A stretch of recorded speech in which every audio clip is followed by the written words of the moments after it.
Are on this March evening, 2019, with the very beginnings of our garden for this year, and Lisa's doing some seed planting.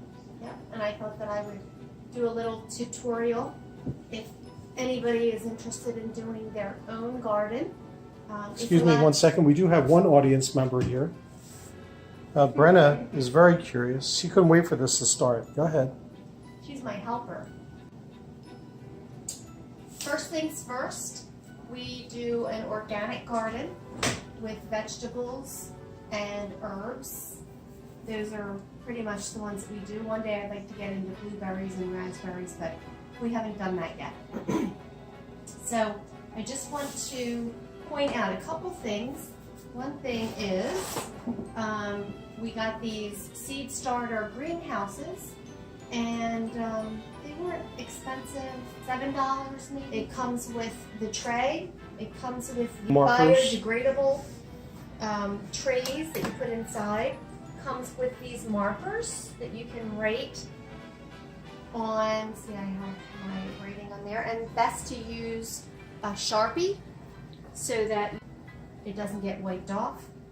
And then we have a lid that goes on top of here. So that's how that all sits together. Okay, so what I did was, first thing you have to do, put the soil in and then really wet it a lot.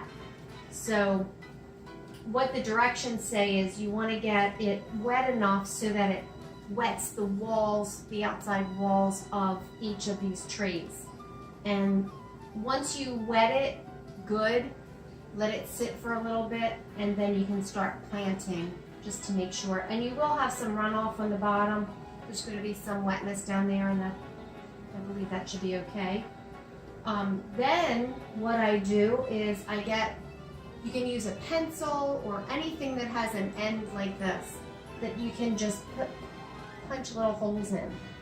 And what I do is I put 3 in each one, because if you put 1 in each, some of them may not come up. So if you put 3, you're pretty much going to get at least 1 good one.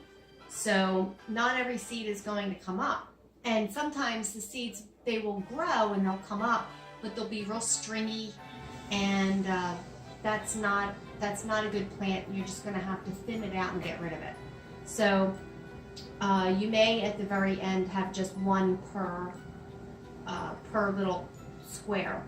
And before you plant anything, Mother's Day is the time that you want to plant.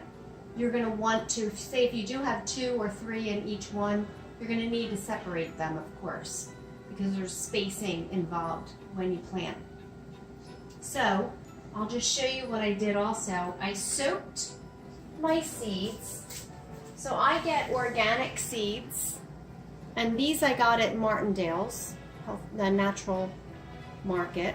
But you can also get them at Home Depot, you can get them at Lowe's, I think even Walmart has them. And the reason that I get the organic is because there's no pesticides on them, they're not GMO, and a lot of the GMO seed does have pesticides built right into them. So I don't want that. The other thing I want to get, which I got, is organic seed starter.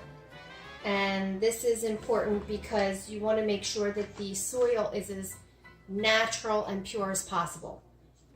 So this doesn't have any Miracle Grow or any kind of chemicals or fertilizers in it, so you don't want that. Okay, so I have my seeds, and what I did was I soaked these. You can soak them for 2 to 4 hours. And what that does is it just helps them to grow and germinate quicker and better. So these are a little bit dry because I had them sitting out waiting to do this video.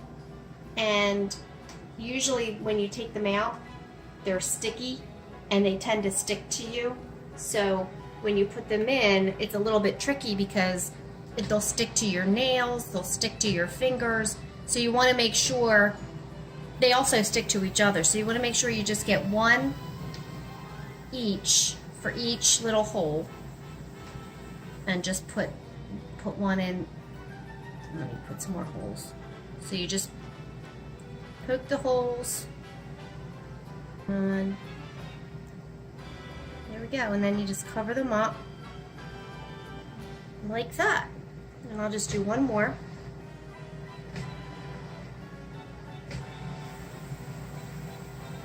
And I'm going to do the rest of these, but not on the video. And that's what you do. And it's already nice and wet. So when I put this on top, we will then bring it over, and I'll show you. We'll bring this over and we'll put it under the grow light, which is going to have to go a little bit higher. But just to give you an idea, the grow light has 2 long bulbs, and with those bulbs, one is warm, like a warm bulb, right? And one is a cool bulb. So that way it's not too much heat and it's not too cool. So that's going to go on top of, but how many inches above? 4. 4 inches above the plants. This grow light is on a timer, and the timer goes 12 hours on and 12 hours off, and that's for vegetables. For flowers, maybe herbs, you want to do it at 16 hours on and then 8 hours off. So the timer's great because then you don't have to worry about remembering or forgetting to turn it on or off. So that's all we have for now. When I take this off, we'll do another video and then where we go from there. Okay, so see ya.